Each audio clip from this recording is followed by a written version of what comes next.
Babar plus Rana सांगा के। इस युद्ध में जिहाद का नारा दिया, जिहाद का नारा। जिहाद के नारे का मतलब होता है धर्म युद्ध, इसको कहते हैं धर्म युद्ध है ये। कौन सा युद्ध है? धर्म युद्ध बताया जिहाद का नारा देकर। और उपाधि कौन सी दी इसमें उपाधि ली गाजी की। गाजी मतलब होता है धर्म योद्धा, यानी कि धर्म योद्धा, धर्म योद्धा यानी काफिरों को मारने वाला। और एक तुगमा कर हटाया। कौन सा कर हटाया? तुगमा कर हटाया। क्लियर इस बात को। और जो राणा सांगा का साथ दिया था, देखो जीत किसकी हुई थी? जीत हुई बाबर की। जीत किसकी हुई? बाबर की। ध्यान रखियो, राणा सांगा का जो साथ दिया था वो दिया था चंदेरी के राजा, चंदेरी के राजा मैदनी राय ने। किसने? मैदनी राय ने। क्लियर है? राणा सांगा फिर भी हार गया। अब किसका युद्ध होगा? अब अगला युद्ध होगा जिसने राणा सांगा का साथ दिया। तो जो ये युद्ध होगा चंदेरी का युद्ध, किसके बीच हुआ ये? बाबर प्लस किसके बीच? मैदनी राय। मैदनी राय ये कौन था भैया? चंदेरी का शासक था, चंदेरी का शासक था। क्लियर? तो इसमें क्या करा? जीत किसकी हुई? बाबर की हुई। और जो मैदनी राय है इनकी स्त्रियों ने क्या करा था? जौहर करा था, जौहर करा यानी कि आग में कूद गई थी। क्लियर है? और इस युद्ध में कह सकते हैं आप राजपूतों की गर्दन काट कर क्या बनाई? मीनार बनाई। और इस युद्ध में कह सकते हो आप बाबर भी और हुमायूं। इस युद्ध में क्या था भैया? हुमायूं भी था। क्लियर? अब बात करें घाघरा का युद्ध, किसके बीच हुआ? बाबर प्लस अफगान के। और ये जो घाघरा पड़ता है कहाँ पड़ता है? बिहार में। कहाँ पड़ता है? बिहार में। जीत किसकी हुई? बाबर को। तो क्वेश्चन आ जाएगा एकमात्र युद्ध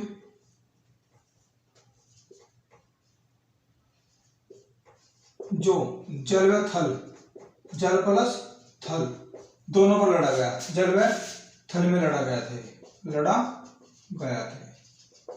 क्लियर? और फिर 1530 में बाबर की क्या होगी? मृत्यु होगी। 1530 में क्या होगी? बाबर की मृत्यु होगी। क्लियर इस बात को लेकर? तो 1530 में क्या होगी? बाबर की मृत्यु होगी। अब क्या होगा? अब शुरुआत करते हैं बाबर की मृत्यु की।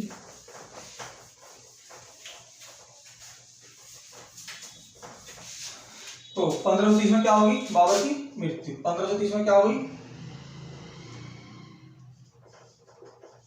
बाबर की क्या होगी? मृत्यु। तो 1530 में बाबर की क्या होगी? मृत्यु होगी।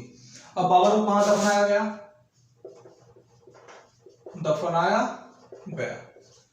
ये दफनाया गया आगरा के आराम बाग में। ठीक है? इसका पहला नाम क्या था? पहला नाम था इसका नूरे अफगान।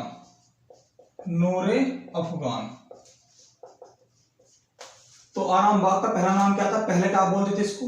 नूरे अफगान। आपको अगर क्वेश्चन आया इसमें से क्या करा था? बाग बगीचे में पानी तैरता था। इसके जो बाग बगीचे में क्या करता था? पानी तैरता था। ये क्वेश्चन कई बार आया है कि बाग बगीचे में जो पानी तैरता है उसकी शुरुआत किसने करी थी? तो उसकी शुरुआत करी थी आपके बाबर ने। क्लियर है? तो आगरा के आराम बाग में दफनाया गया। पहला नाम क्या था? नूरे अफगान था। इसमें क्वेश्चन आता है कि बाग बगीचे में पानी तैरता था, ठीक है नहीं? ये किसका मतलब कि बाग बगीचे में पानी तैरता था, ये किसकी वो है? मतलब उक्ति कह दो, उक्ति नहीं कह सकता, मतलब ये किसकी द्वारा करा गया था? यानी कि जो आराम बाग है इसके अंदर जो बाग बगीचा था उसमें पानी तैरता था, तो ये किसने करा था? ये सब चीज बाबर ने बनाई थी। क्लियर है। और जो आराम बाग तो ज्यामिति पर आधारित था, ज्यामिति विधि पर था, ये ज्यामिति विधि पर आधारित था। तो ये बाग किस पर आधारित था? ज्यामिति विधि पर आधारित था। और कहाँ बनाया था इसने? क्वेश्चन पूछ रहे कि आगरा में कौन सा बाग बनाया था इसने? आराम बाग। क्लियर है। पहला नाम क्या था? नूरे अफगान। बाग बगीचे में पानी तैरता था इसमें। तो किसने बनाया था? बाबर ने। इस बात को ध्यान रखोगे आप। और किस विधि बताइए? ज्यामिति विधि पर आधारित था। क्लियर। अब बात करेंगे जब बाबर खुश होता था। बाबर क्या होता था?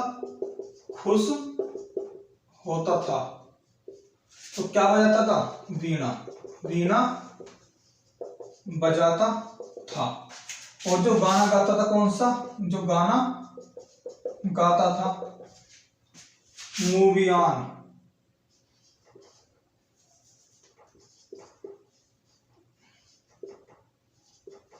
मूवियान पदशैली। मूवियान पदशैली गाता था। गाना कौन गाता था? मूवियान। मूवियान पदशैली। तो क्वेश्चन आता है मूवियान पदशैली का जन्मदाता कौन है? तो बाबर है।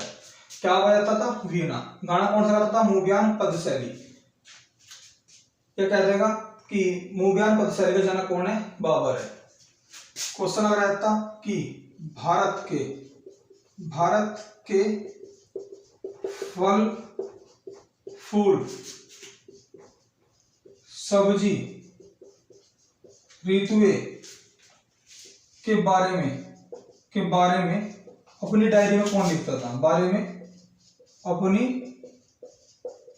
डायरी में कौन लिखता था? कौन लिखता था? कौन लिखता था? तो उसका आंसर भी आपका बाबर होगा।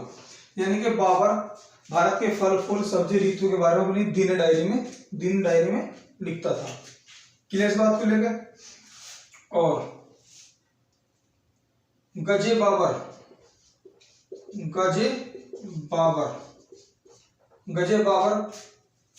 यानी कि पैमाना बनाया, सड़क मापना। गजे बाबर क्या बनाया इसने? पैमाना बनाया। ये किसके लिए? सड़क मापन के लिए। सड़क मापन के लिए। क्लियर। अगला क्वेश्चन है इसका, क्या बनाया? सड़क मापन के लिए बनाया। गजे पैमाना बनाया। गजे बाबरी पैमाना बनाया। किस लिए? सड़क मापने के लिए।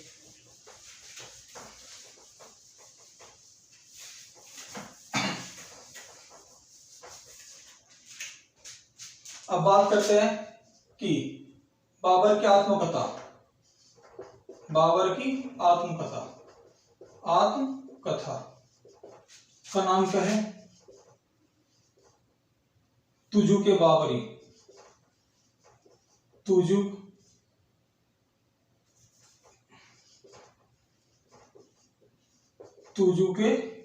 बाबरी। बाबर की आत्मकथा क्या? तुजुक बाबरी। और इसने क्या करा? स्वयं लिखी है। क्या लिखी है भैया? खुद लिखी है। किस भाषा में? भाषा है तुर्की। भाषा कौन सी है? तुर्की है। स्वयं लिखी है। किस भाषा में? तुर्की भाषा में। और फारसी में अनुवाद किसने करा था? फारसी में जो अनुवाद करा था अब्दुल रहीम खाने खाना ने। अब्दुल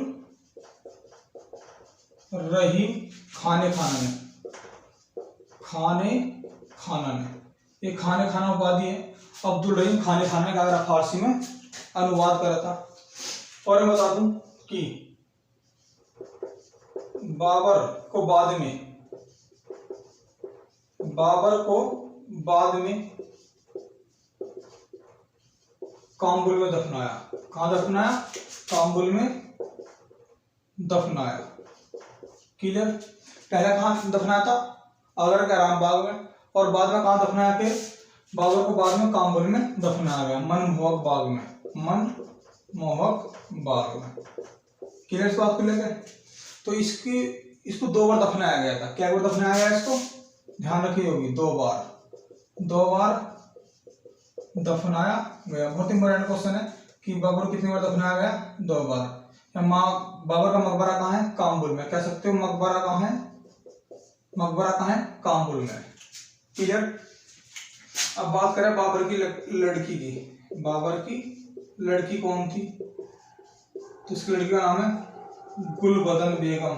गुलबदन बेगम है, इसकी लड़की है। ठीक है, क्लियर बात को लेकर।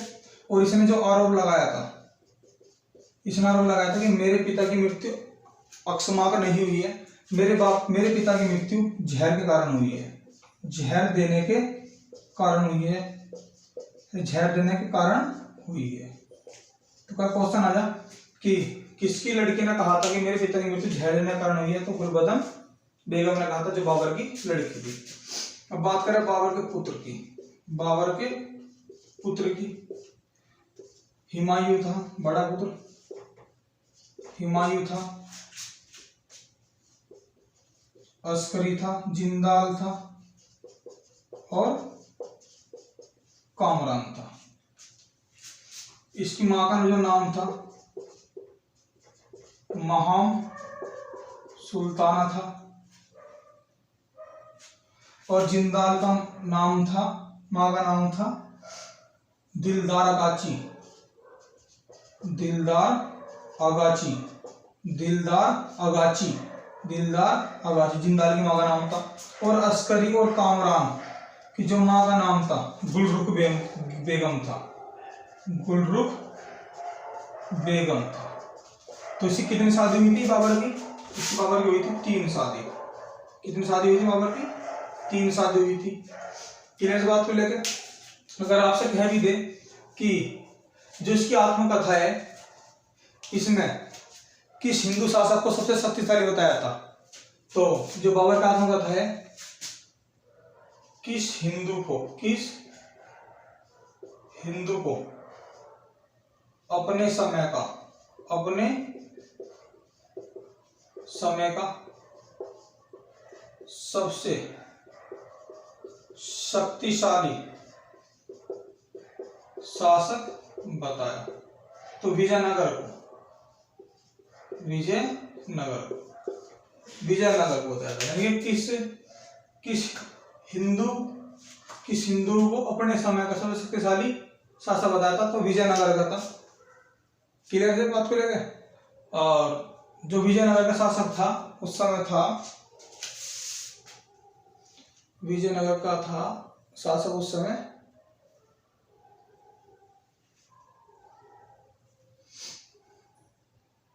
कृष्णदेव राय। किसको बताया था? कृष्णदेव राय को। किस बात को लेकर। तो बच्चों आज के लिए इतना ही काफी है, मिलेंगे नेक्स्ट वीडियो में।